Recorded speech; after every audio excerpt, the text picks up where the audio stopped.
হাজারো খারাপ মানুষের ভিড়ে এখনো খুব ভালো মানুষ আছে, যেমন আপনারা। আসসালামু আলাইকুম সবাইকে, কেমন আছেন আপনারা সবাই? আমার ভালো মন্দ সব কিছু আমি আপনাদের সাথে শেয়ার করি। তো কিছু বাজার করা হয়েছে অনেক আগের, তো এটা কখন আমি শেয়ার করিনি, তো এখন আমি শেয়ার করতেছি মাসের বাজার। কারণ আপনারা জানেন আমার হাজব্যান্ড প্রবাসে থাকে আর আমি অসুস্থ, আমার দুইটা মেয়ে আছে, সব কিছু মিলিয়ে আর কি। তারপরও মাস শেষে দেখা যায় যে মাস শেষে না, সরি, তারপর মাসের মাঝে মাঝে দেখা যায় আরও অনেক কিছু প্রয়োজন হয়।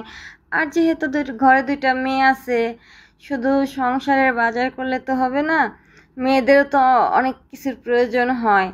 যাদের ঘরে মেয়ে আছে তারাই বুঝতে পারেন, তাই না?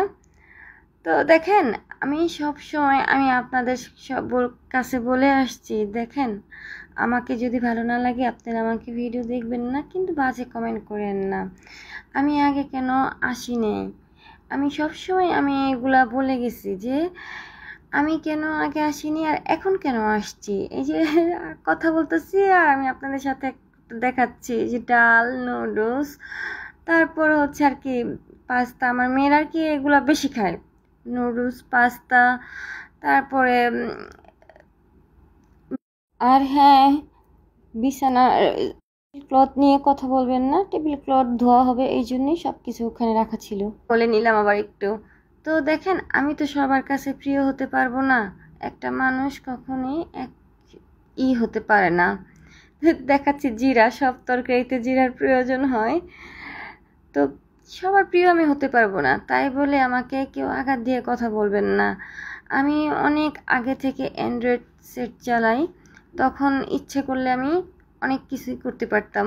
আমি একটা পেজ খুলতে পারতাম, তারপর হচ্ছে সবার আগে আল্লাহ তাআলার রহমতে এটা বলতে পারবো, যদি এমন মন মানসিকতা থাকতো যে না আমি ক্যামেরার সামনে থাকবো, আমি পেজ খুলবো, যদি এগুলো আরও আগে থাকতে হতো তাহলে এটা সেই 2009 সালের আগে থেকেই করতে পারতাম।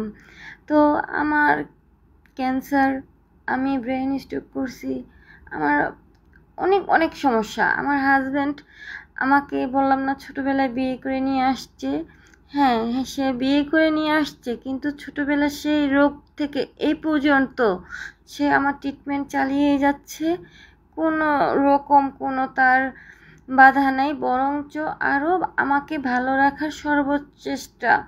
আলহামদুলিল্লাহ, আলহামদুলিল্লাহ, আলহামদুলিল্লাহ। এটার জন্য আল্লাহ তাআলার কাছে লাখো কোটি শুকরিয়া করলেও কম হয়ে যাবে। এটার জন্যই আমি বলি, আমার হাজব্যান্ড, আমার দুই মেয়ে, তাদের যে আদর, ভালোবাসা, যত্ন আমি পেয়েছি, এখন যদি আল্লাহ তাআলা আমাকে নিয়েও যায় আমার কোনো আফসোস থাকবে না, কারণ আল্লাহ আমাকে ধৈর্যের পরীক্ষা নিচ্ছে। তো জানি না আমার কপালে কি আছে, তো আমার হাজব্যান্ড যেন একটু কষ্ট কম হয়। একটা মানুষ, সে আমাকে বুঝতে পারে, আমার গলার কণ্ঠ শুনলে বুঝতে পারে আমি কি ভালো আছি না খারাপ আছি।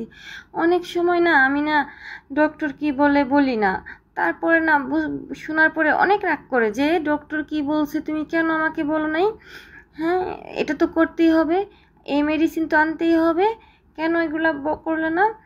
তবে কি আমার না অনেক খারাপ লাগে, আমি তো জানি সে কত টাকা ইনকাম করে, সে একা মানুষ, সে একার মানুষ।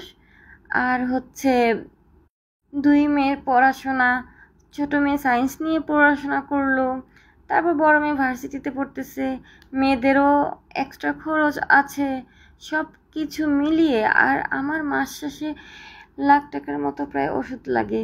তো আপনারা অনেকেই বলেন যে আচ্ছা আপু আপনি অসুস্থ, দুলাভাই থাকলে কি হতো, দুলাভাই থাকলে কি আমার এই ট্রিটমেন্টগুলো চলতো বলেন তো। তো আমি আমার হাজব্যান্ডের কষ্ট যেন কম হয়, এটার জন্য আমার পেজটা, আমার ইউটিউব চ্যানেল খোলা। তো এটাকে আপনারা অনেকেই বাজেভাবে নেন, প্লিজ কেউ আরও ভালো না লাগলে দেখবেন না, কিন্তু আমাকে কেউ বাজে কমেন্ট করিয়েন না। কেন আসছি এটা তো আমি আপনাদের বলে দিলাম। আর ইউটিউবের ভালোবাসা, আপনারা যে কতটা ভালোবাসা দিয়েছেন, সত্যি আমি আপনাদের কাছে অনেক চিরকৃতজ্ঞ হয়ে থাকবো। এত দোয়া আর ভালোবাসা পেতে অনেক ভাগ্য লাগে, আপনারা আমাকে সত্যি অনেক ভালোবাসা দিয়েছেন। আল্লাহর দরবারে লাখ লাখ কোটি কোটি শুকরিয়া। আল্লাহ হাফেজ, ভালো থাকবেন আপনারা সবাই, আপনাদের জন্য